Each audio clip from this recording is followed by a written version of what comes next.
चांगले द्यायला पाहिजेत. इथं वातावरण एवढं उलट झाले की लेकरांना मायबापांनी समजावून सांगायला पाहिजे, बाबा तू व्यसन करू नको, तू मोबाईल पाहू नको, तू दारू पिऊ नको, तू तंबाखू खाऊ नको, तू गुटखा खाऊ नको.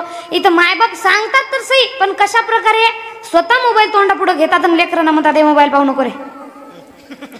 मी नेहमी म्हणते, समजा मी जर दारू पिऊन आली, हो पांडुरंगा बा, मी जर दारू पिऊन आली आणि तुम्हाला जर म्हणलं महिलांनो दारू प्यायची, तुम्ही माझ्यावर विश्वास ठेवणार आहे का? तुम्ही काय म्हणणार? महाराज सट हाणून आले बिना पाण्याची क्वार्टर, आम्हाला येऊन ज्ञान द्यायला दारू पिऊ नका. म्हणजे विषय काय झाला, लोकांना ज्ञान देण्यासाठी आपलं व्यक्तिमत्व तेवढं उंचावलेलं असावं लागतं. मग तुम्ही मोबाईल पाहता तुमच्या लेकरांना सांगता बाबा मोबाईल पाहू नको, तुमचं लेकरू तुमचं ऐकणार आहे का? नाही. एका कीर्तनामध्ये काय झालंय, समोर इकडून महिला मंडळ होतं, इकडून पुरुष मंडळ होतं. त्यामध्ये इकडं एका आई बसून होती एका मुलाची. समोर अख्खं कीर्तन झालं, एवढं म्हणजे कीर्तनामध्ये हसू लागले. जेव्हा हसवण्यात आलं तेव्हा सगळीजण हसू लागली, पण समोरची जी महिला होती ती अजिबात हसत नव्हती. ती फक्त तोंडावर हात ठेवत होती. किती मोठा जोक मारा, ती हसत नव्हती, फक्त तोंडावर हात ठेवत होती. आता मी विचार केला, काहीतरी अधिकारी व्यक्ती असतील, म्हणजे एवढं सांगून सुद्धा हसत नाहीये, फक्त ज्ञानाच्या गोष्टीवर टाळ्या वाजवत आहेत. मग मी काय केलं, अख्खं कीर्तन त्यांच्या तोंडाकडे पाहून केलं आणि पूर्ण व्यसनमुक्तीवरच केला. पूर्ण व्यसनमुक्तीवर, की व्यसन करू नये, व्यसन करू नये.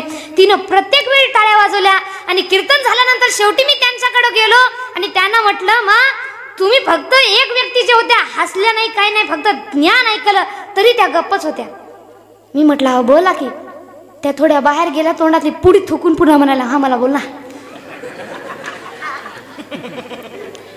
म्हणजे नंतर मला वाटलं व्यसनावर कीर्तन केलं पण कोणासाठी?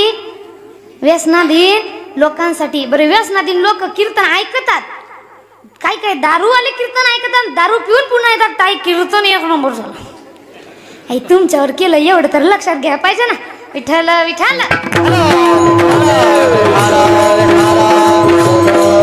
म्हणून विषय कुठून आला, आपण मायबापच जर चुकत असतील तर आपली लेकरं चुकणार का नाही? हा, एक बघा, एक सहल होती, शाळेमधून सहल जात होती. त्या सहलीमध्ये मुलगी आणि मुलीचे आई, मुलगा आणि मुलाची आई, समजा जो विद्यार्थी आहे त्याची आई सुद्धा, माता सुद्धा त्या सहलीमध्ये त्यांच्यासोबत येत होती. ट्रेनमध्ये जात होते. ट्रेन सुरू झाली. ट्रेनमध्ये बसल्यानंतर सगळी जी लेकरं आहेत ही धिंगाणा करू लागली. कोणी मोबाईल पाहते, कोणी धिंगाणा करते, कोणी आरडाओरडा करते, कोणी काय करते.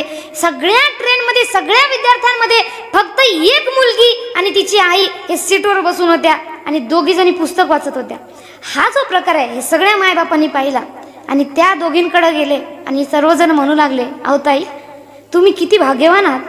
आम्ही आमच्या लेकरांना किती वेळा सांगतो, 1000 वेळा सांगतो, मोबाईल पाहू नका, आरडाओरडा करू नका, अभ्यास करा, पण आमची लेकरं कधीच अभ्यास करत नाहीत. तुम्ही तुमच्या मुलीला असं काय सांगितलं की तुम्ही तुमची मुलगी तुमच्या सोबत पुस्तक वाचत आहे?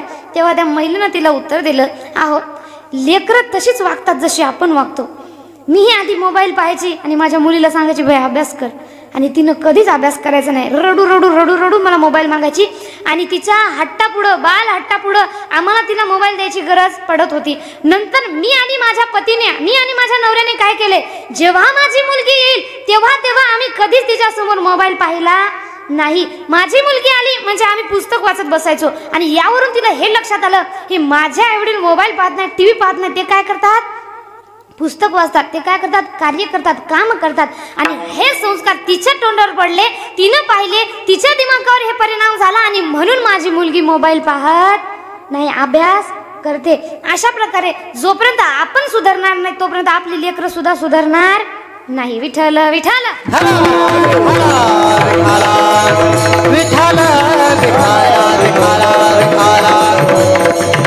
म्हणून म्हणतात ना, संस्काराची घडण माझ्या जिजाऊची, घेतली शपथ स्वराज्याची, शिवबा निघाल घेऊन तलवार माय भवानीची, निघाल घेऊन तलवार माय भवानीची.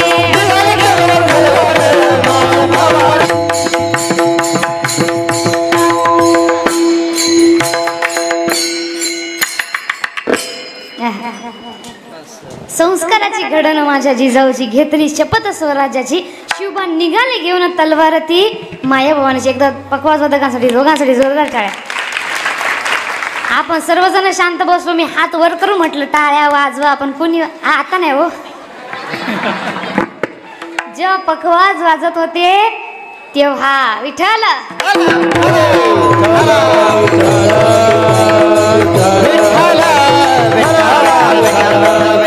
म्हणून आपल्यालाही छत्रपती शिवरायांसारखी लेकरं आपल्या पोटी जन्माला यावा असं वाटत असेल तर तसे संस्कार आपण सुद्धा द्यावे लागतात.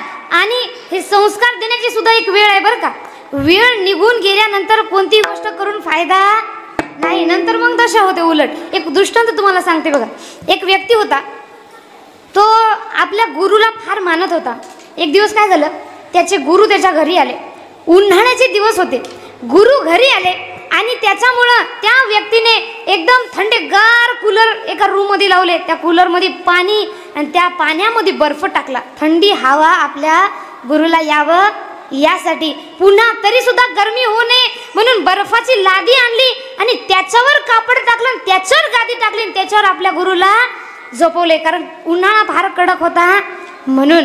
एक दिवस त्याचा मित्र त्याच्या घरी आला, शेजारी त्याचा, आणि त्याला म्हणू लागला, हो रे एवढी तयारी कशासाठी? तो म्हणाला, माझे गुरुदेव येत आहे. गुरुदेव येत आहे, ठीक आहे. मग गुरुदेवसाठी एवढं केल्यानंतर काय होणार? अहो गुरुदेवसाठी जर हे सगळं केलं तर तुम्ही म्हणाल ती इच्छा तुमची पूर्ण होणार. कारण गुरु परमात्मा परेशू, म्हणून गुरुसाठी जर तुम्ही आदर सन्मान ठेवत असाल तर तुमचं प्रत्येक मनामध्ये जी काही मनोकामना धरली ही पूर्ण होते, गुरुवर निष्ठा असेल तर. अशा प्रकारे तो व्यक्ती म्हणाला, ठीक आहे मग मी केलं तर चालते का? तो म्हणाला, हो तुम्ही बघा मी कसं कसं करतो आणि तशा प्रकारे तुम्ही सुद्धा त्यांना गुरु करा, तुम्ही पण करा. ठीक आहे म्हणाला. त्याने सगळं पाहिलं. कूलर लावलेले, पूर्ण पाणी टाकलं आणि त्या कूलरच्या टाकीमध्ये सुद्धा बर्फ टाकला, बर्फाची लादी टाकली, त्याच्यावर कापड आणि त्याच्यावर गादी, आणि नंतर गुरुला झोपायला बसवलं. थंडगार पाण्यानं गुरुचे पाय सुद्धा धुतले, थंडगार पाणी गुरुला प्यायला. गुरुजी उन्हाळ्यामध्ये उन्हातून आले आणि थंडगार होऊन एवढे आनंदी झाले. त्या गुरुने आशीर्वाद म्हणून त्याला 2 तोळे सोन्याची एक चेन गिफ्ट दिली. किती तोळे सोन्याची? हा, आता याला कृपा आशीर्वादाचं काही वाटलं नाही. याला वाटलं 2 तोळे सोनं याला डोक्यामध्ये पाहिलं. तो विचार करू लागला, आता मी सुद्धा गुरुला बोलवणार. त्याने गुरुजींना बुलावा धाडला आणि गुरुजीला म्हणाले, गुरुजी मला माळ घालायची आणि तुम्ही माझ्या घरी यावा ही माझी इच्छा आहे. गुरुजी म्हणाले, काही हरकत नाही, चला ठीक आहे. त्याचे गुरुजी आले, पण त्याचे गुरुजी आले थंडीच्या दिवसामध्ये. आणि त्याच्या मित्राने त्याला काय सांगितलं होतं, मी जसं जसं करतो तसं तसं तू कर. आता हा म्हणाला, गुरुजी आले, आणा थंड पाणी लवकर. आता हे आधीच काकडू लागले, टाका गुरुजीच्या पार थंडगार पाणी. गुरुजी म्हणाले, अरे शिष्या थंड. गुरुजी तुम्ही गप, मला माहित आहे तुम्हाला माझ्याकडून सेवा करून घ्यायची नाही, पण मी सेवा केल्याशिवाय थांबणार नाही. शेवटी तो म्हणाला, ऐ बर्फाची लादी आणा, त्याच्यावर कापड टाका, त्याच्यावर गादी टाका, गुरुजीला झोपवा. आता गुरुजी म्हणाले, अरे थांबा. ते म्हणाले, गुरुजी गप, मी सांगतोय तसं करा. गुरुजी काय आत जाईना, गुरुजीला उचलून त्यांनी त्या गादीवर ठेवून दिलं. गुरुजी थंडीनं काकडू लागले. एवढ्यामध्ये याला आठवण आलं, आपण कूलर लावले. यानं 2 कूलर लावले आणि म्हणाला, त्या कूलर मध्ये पाणी टाका. नंतर त्याच्या लक्षात आलं की कूलर मधल्या पाण्यामध्ये अजून काय टाकायचा होता, बर्फ सुद्धा टाकायचा होता. म्हणजे बर्फाचं पाणी सुद्धा टाकलं. हे सगळी सेवा हे कोण्या दिवसामध्ये करत होता, थंडीच्या दिवसामध्ये. त्याचे गुरुजी काकडून मरून गेले ना. म्हणून म्हणतात कोणती गोष्ट ही वेळेत केली तरच चांगली राहते, नाही तर फार बाधक ठरते. विठ्ठल विठ्ठल.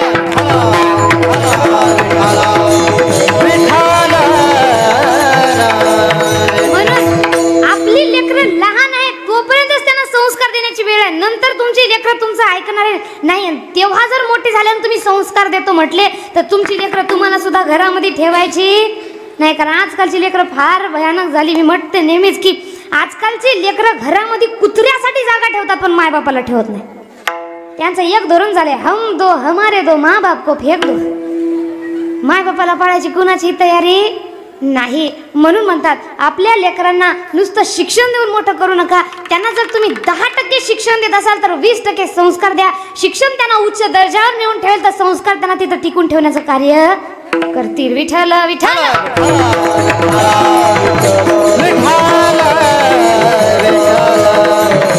आणि म्हणून आपल्या लेकरांना चांगले संस्कार द्या जेणेकरून त्यांनी छत्रपती शिवरायांसारखे स्वतः सुद्धा घडले पाहिजेत. आणि आपल्या लेकरांची एकदा संगत सुद्धा तपासून पहा की आपले लेकरं कोण्या संगतीमध्ये आहेत, चांगल्या संगतीमध्ये आहेत का वाईट संगतीमध्ये आहेत. कारण छत्रपती शिवरायांसोबत संगत कशी होती तर म्हणतात होते शूर बाजी तानाजी काय सांगू त्यांची शिवभक्ती. होते शूर बाजी तानाजी काय सांगू त्यांची शिवभक्ती. नाव घेता संत धनाजी नाव घेता संत धनाजी. घोड दुश्मनाचे माग फिरती घोड दुश्मनाचे माग फिरती. सरदाराची लेखनी शोभती सरदाराची लेखनी शोभती. शिवबाची आरती माझ्या शिवबाची आरती. दैवत दैवत दैवत छत्रपती ना आमचा दैवत छत्रपती. शिवबाचे मावळे आम्हाला नाही कुणाची भीती. जय जय भवानी जय जय शिवाजी जय जय भवानी जय जय शिवाजी. आणि अशी संगत होती म्हणून एकटे छत्रपती शिवराय त्या दिल्लीच्या तख्ताला सुद्धा हलवण्याची ताकद ठेवतात. दिल्लीचा तख्त हलविला घेऊन मावळे संगतीला. दिल्लीचा तख्त हलविला घेऊन मावळे संगतीला. उभा खान टरटरा फाडला उभा खान टरटरा फाडला. सारे वीर होते वाघाला जुन्नरचा वाघाला धराया जुन्नरचा वाघाला धराया. आले गेले असे किती अहो आले गेले असे किती. अरे छत्रपती शिवाजी महाराज की हात वर. दैवत छत्रपती ना आमचा दैवत छत्रपती. शिवबाचे मावळे आम्हाला नाही कुणाची भीती. दैवत छत्रपती दैवत छत्रपती. शिवबाचे मावळे आम्हाला नाही कुणाची भीती. शिवनेरीवर शिवबा जन्मला शिवनेरीवर शिवबा जन्मला. राजांचा अधिपती साऱ्या राजांचा अधिपती. दैवत दैवत दैवत दैवत दैवत दैवत दैवत छत्रपती राम दैवत छत्रपती. शिवबाचे मावळे आम्हाला नाही कुणा हात वर. जय जय भवानी जय जय शिवाजी जय जय भवानी जय जय शिवाजी. बोला छत्रपती शिवाजी महाराज की.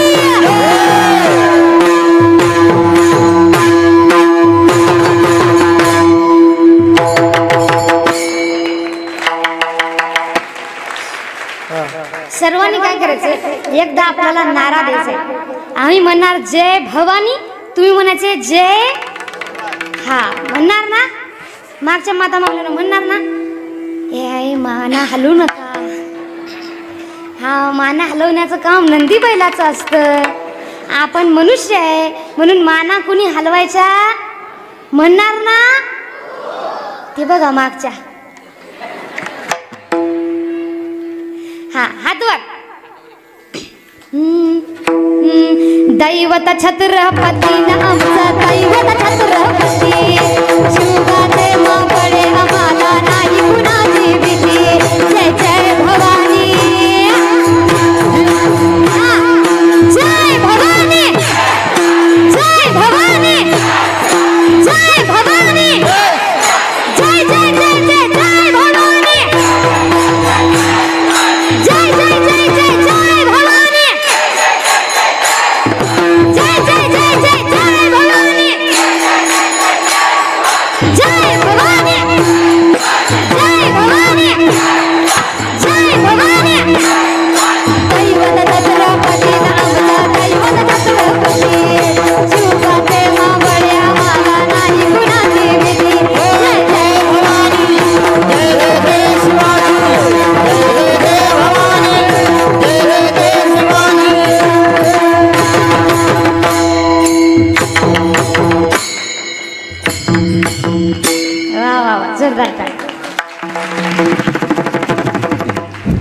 समय सूचकता म्हणतात त्याला. मी त्यांना म्हटलं का तुम्ही म्हणताना शांत राहा, नाही पण जेव्हा तुम्ही म्हणत होते त्यांचा पकवाज आपोआपच बंद होत होता. दोघांसाठी जोरदार टाळ्या. म्हणून म्हणतात आपल्या लेकरांना सुद्धा वेळेमध्ये संस्कार द्या, आणि त्या वेळेमध्ये जर संस्कार दिले नाही तर आपली लेकरं सुद्धा चांगली घडणार नाही. आणि ज्यांनी संस्कार दिले आणि ज्यांची लेकरं चांगली घडली, ज्यांच्या लेकरांना संगत चांगली आहे, अशाच लोकांची लेकरं सुद्धा चांगली घडतात. कारण म्हणतात ना, मित्र दोन प्रकारचे. एक कोणता? दुःख आडवायला उंबऱ्यासारखा. म्हणा ना एक. वाट चुकणार नाही जीवनभर तुझी, वाट चुकणार नाही जीवनभर तुझी, वाट चुकणार नाही जीवनभर तुझी, वाट चुकणार नाही जीवनभर तुझी. एक तू मित्र कर, एक तू मित्र कर, आरशासारखा मित्र बनव्यामध्ये, कारव्यासारखा मित्र बनव्यामध्ये, कारव्यासारखा. दुःख अडवायला उंबऱ्यासारखा, दुःख अडवायला उंबऱ्यासारखा मित्र बनव्यामध्ये, कारव्यासारखा मित्र बनव्यामध्ये, कारव्यासारखा मित्र बनव्यामध्ये, कारव्यासारखा. वाट चुकणार नाही, जीवनभर तुझी वाट चुकणार नाही. पण एक तू मित्र करा आरशासारखा. आरशासारखा मित्र कसा हो? आरसा तुम्ही बघा, जशा प्रकारे तुम्ही दिसायले ऍक्च्युअल मध्ये तशाच प्रकारे तुम्हाला दाखवतो, खोटं बोलत नाही. अशा प्रकारचा मित्र आपल्या जीवनामध्ये पाहिजे की जिथं आपलं चुकतंय तिथं निर्भीडपणे आपल्याला सांगणारा, मित्रा तुझं इथं चुकत आहे आणि असं वागणं हे बरोबर नाही, आणि जिथं आपलं बरोबर आहे तिथं जीव जाईपर्यंत आपली साथ देणारा असा मित्र कामी आहे. म्हणून म्हणतात ना कि कौन कहता है दोस्ती बदनाम करती है, कि कौन कहता है कि दोस्ती बदनाम करती है, निभाने वाला अच्छा हो तो दुनिया भी याद करती है. म्हणून आपल्याकडेही असा मित्र आहे का, चल मित्रा तू पी मला पास, तुझं बिल मी भरतो, दोघं पिऊ नालीमध्ये लोळू. आपल्याकडे कोणता मित्र आहे हे आपण सुद्धा तपासून पाहायला पाहिजे. कारण मित्र ते नाही जे तुम्हाला त्यांच्यासोबत वाईट वळणावर घेऊन जातात. खरे मित्र ते जे तुम्हाला वाईट वळणावर जाण्यापासून थांबवतात, जे तुम्हाला चांगल्या वाटेवर नेतात. विठ्ठल विठ्ठल.